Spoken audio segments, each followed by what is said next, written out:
Tim bulu tangkis Indonesia dipastikan tidak akan berpartisipasi dalam kejuaraan dunia bulu tangkis 2021.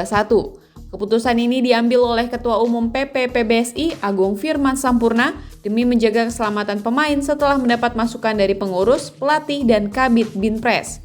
Penyebaran varian baru virus COVID-19 Omicron yang tidak menentu menjadi alasan utama.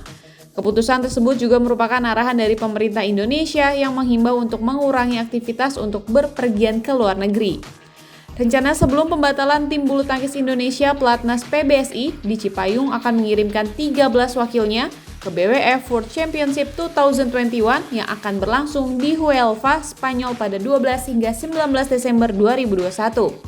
Sepanjang sejarah, Indonesia merupakan negara tersukses kedua dalam kejuaraan dunia bulu tangkis dengan meraih total 23 medali.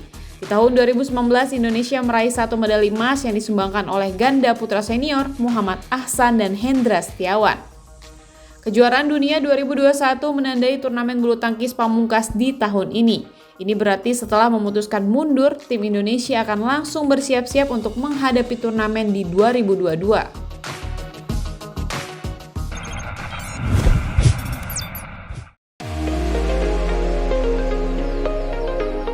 Sementara Indonesia sukses di Asian Youth Para Games 2021. Suksesnya Indonesia di Asian Youth Para Games diharapkan dapat membuka dukungan pemerintah ke Sekolah Khusus Olahraga Disabilitas Indonesia atau SKODI. Hal tersebut berkaitan dengan adanya wacana pemerintah Indonesia membatasi kuota atlet maupun cabur di SKODI tahun depan karena keterbatasan anggaran. Seperti yang diketahui, kontingen Indonesia berhasil mencatat prestasi yang membanggakan. Indonesia finish di urutan 4 klasmen multi-ajang se-Asia dan Indonesia meraih 12 medali emas, 11 perak, dan 14 perunggu pada tanggal 2 hingga 6 Desember 2021 di Bahrain.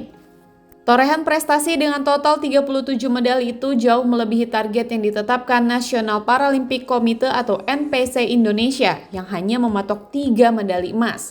Tercatat sebanyak 9 atlet SKODI mampu meraih medali yakni 3 emas, 3 perak, dan 3 perunggu.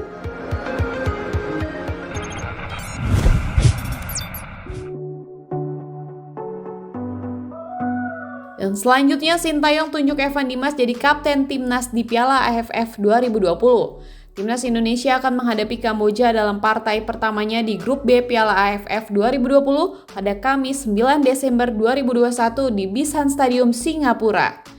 Kolaborasi Evan dan Asnawi sebagai kapten dan wakil kapten timnas Indonesia telah dipatenkan Sintayong dalam konferensi pers virtual sebelum melawan Kamboja pada Rabu 8 Desember 2021.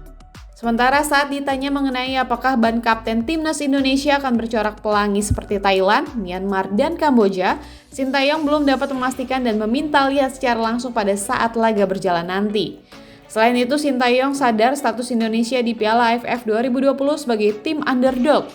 Pelatih asal Korea Selatan itu tidak mempermasalahkan status tersebut dan justru yakin tim Garuda bisa memberi kejutan dan bisa memberikan perubahan pada Indonesia versus Kamboja nanti. Salah satu alasan timnas Indonesia berstatus underdog adalah Sintayong membawakan banyak pemain muda dalam Piala AFF 2020. Sintayong mengatakan dirinya memang sedang membawa perubahan regenerasi untuk mentalitas dan pengalaman pemain. Pelatih asal Korea Selatan itu juga optimis Garuda Muda bisa tampil memuaskan dan memberikan hasil optimal pada Piala AFF 2020 ini.